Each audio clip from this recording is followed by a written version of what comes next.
बच्चों आज अब इस हमारे जो फर्स्ट हमारे अतीत जो चैप्टर था कैसे कब कौन कहाँ, तो इसकी जो हम दूसरा टॉपिक आज शुरू करने जा रहे हैं इस क्लास में, वो क्या करना शुरू जा रहे हैं, औपनिवेशिक क्या होता है।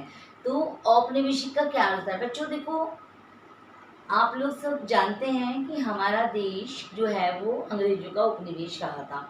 उपनिवेश, उप यानी दूसरी जगह जाकर, निवेश करना यानी इन्वेस्ट करना।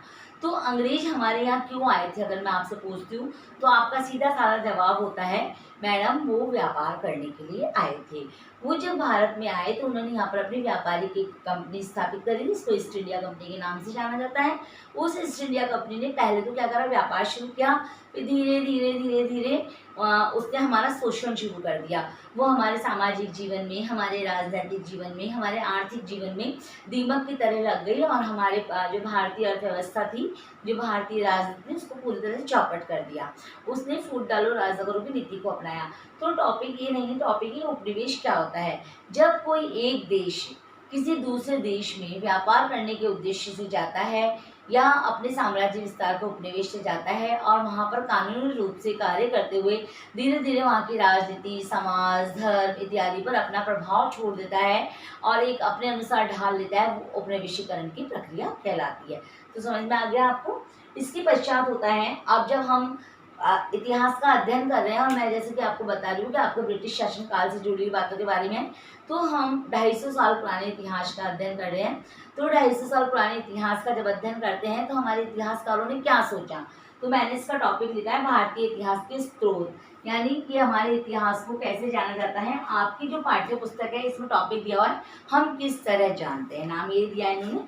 और मैं आपको बताती हूँ कि इन्होंने 250 साल के अंदर अंदर किस प्रकार से अपने इतिहास को जाना। सबसे पहले प्रशासन अभिलेख तैयार करता है, आपके टॉपिक है प्रशासन। अब आपको मैं बताती हूँ, अंग्रेज जब भारत आए उन्होंने यहाँ पे अपना शासन स्थापित कर लिया।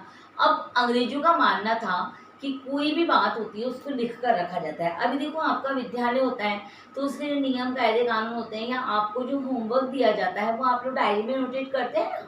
उसी तरीके से अंग्रेजों का क्या मानना था कि हर कोई नियम, रिकॉर्ड, अभिलेख लिखित में होना चाहिए। लिखित में होगा तो क्या है, वो हमेशा सलामत रहेगा।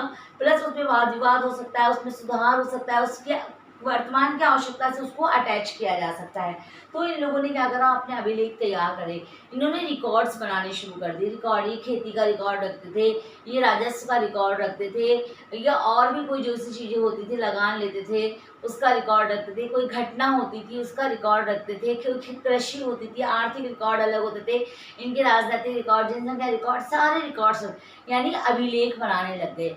अगर आपका कभी कोई टूर होता है तो आप किसी अभिलेखागार में जाइए तो वहाँ आपको पता चलेगा कि कौन कौन से, इसके लिए सचिवालय होता है, तहसीलदार होता है, भूमि की खरीद फरोख्त का जो होता है या भूमि से संबंधित जो रिकॉर्ड रखते हैं वो तहसील घर में रखे जाते हैं, तहसील में रखे जाते हैं। तो ये सारे रिकॉर्ड रखे जाते थे। पटवारी होता था तो भूमि की नाप चोक और भूमि के कि वे कौन सी भूमि किस प्रकार है, किसके हक में है, किसके खाते में है, उस सब का जानकारी रखता था। तो ये सारे रिकॉर्ड्स तैयार करने लग गए और ये रिकॉर्ड्स सारे चला। इसका मेन उद्देश्य था कि ताकि कभी वक्त पड़े तो इनमें वाद विवाद किया जा सके और किस प्रकार वहाँ शासन व्यवस्था चल रही है इसका पता लग सके। तो ये अभिलेख तैयार करते थे। इसके पश्चात हो गया सर्वेक्षण का बढ़ता महत्व। जब ब्रिटिश शासन काल था उस समय में सर्वेक्षण का क्या अर्थ होता है। सर्वेक्षण का अर्थ होता है कि आप किसी चीज़ का सर्वे कर रहे हैं, आप उसका रिकॉर्ड रख रहे हैं, सर्वे करें।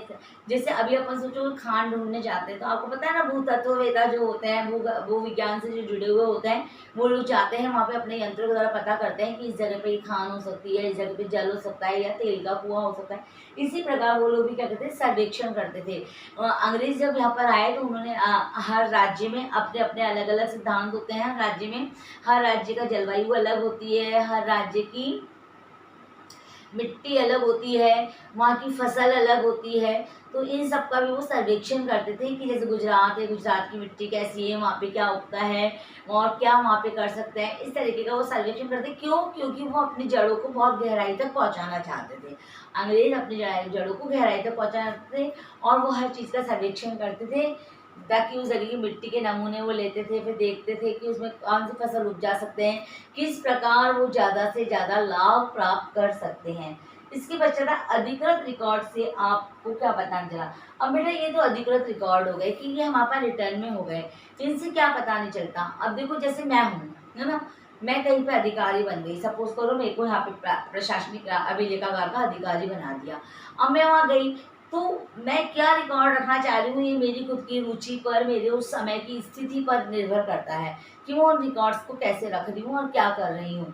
तो हमें रिकॉर्ड से क्या पता नहीं चलता, हमें उस समय की गहराई पता नहीं चलती, उस समय का पूर्ण इतिहास पता नहीं चलता, जैसे कि वहाँ के उस समय रीति रिवाज क्या थे और वहाँ की सभ्यता संस्कृति क्या थी, धार्मिक उत्सव, तो ये सब हमें किससे पता चलता है।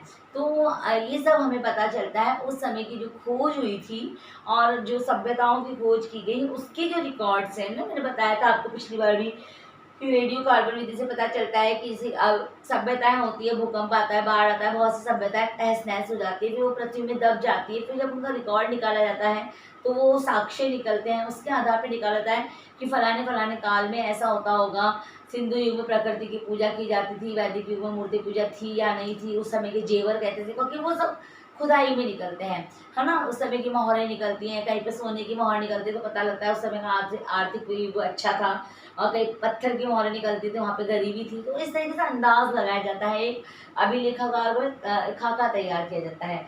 लेकिन हमें जो हमारा टॉपिक है उसके अकॉर्डिंग क्या था, भारतीय इतिहास के स्रोत कब, पिछले 250 साल से जो ब्रिटिश शासनकाल आया था उससे क्या था, तो इसमें प्रशासन अभिलेख तैयार करता है, सर्वेक्षण का बढ़ता हुआ महत्व, अधिकृत रिकॉर्ड से क्या पता नहीं चलता। तो ये हमारा जो हमारा पार्ट है क्या है, हमारे अतीत कंप्लीट हो गया है। बच्चों देखो, आप लोगों को मैं बार बार बताती हूँ कि आपको होमवर्क करना अनिवार्य है, होमवर्क की कॉपी है। आप में से बहुत से बच्चे कहते हैं हम अलग बना रहे हैं, हम एक बना रहे हैं, तो मैंने आपको एक ही बार बता दिया था। तो सभी का इक्वल काम होना चाहिए, चाहे से आप एक कॉपी बना रहे हैं, लेकिन ऊपर लिखा हुआ आना चाहिए कि ये चैप्टर इतिहास का है, उससे संबंधित। जैसे ज्योग्राफी वगैरह के चैप्टर है उसके लिए हम लोग सारणियाँ भी बनाएंगे, हम लोग मैप्स भी बनाएंगे, तो वो चलो हम बाद में देख लेंगे। लेकिन आप लोग अच्छी कॉपी, सबकी मोटी होनी चाहिए, वर्क सुंदर सुंदर होना चाहिए। जिस दिन भी चेक होगा आपका टेस्ट जो होगा उसमें से मैं 2 से 3 मार्क्स तक आपको आपके होमवर्क के मार्क्स दूंगी, यानी वो आपके फ्री फंड के मार्क्स हो जाएंगे। तो प्लीज़ आप लोग अपना होमवर्क कंप्लीट करना, और होमवर्क करना अनिवार्य है। हमारा काफ़ी कुछ चैप्टर हो गए हैं, 2 चैप्टर हमारे ज्योग्राफी में हो गए हैं, 2 चैप्टर हमारे इकोनॉमिक्स में हो गए हैं, एक हिस्ट्री में हो गया है, और पॉलिटिकल में भी मैं आने वाले समय में करवा दूंगी। तो इनमें से आपका टेस्ट होना अनिवार्य है। मैं प्रश्न उत्तर और हो सका तो मैं आपको जरूर लिख के बताऊंगी। इज दैट क्लियर बच्चों? क्लास ओवर होती है, चैप्टर समझ में आ गया होगा। नेक्स्ट बार में हम दूसरा चैप्टर पढ़ेंगे, और क्लास ओवर। थैंक यू बच्चों।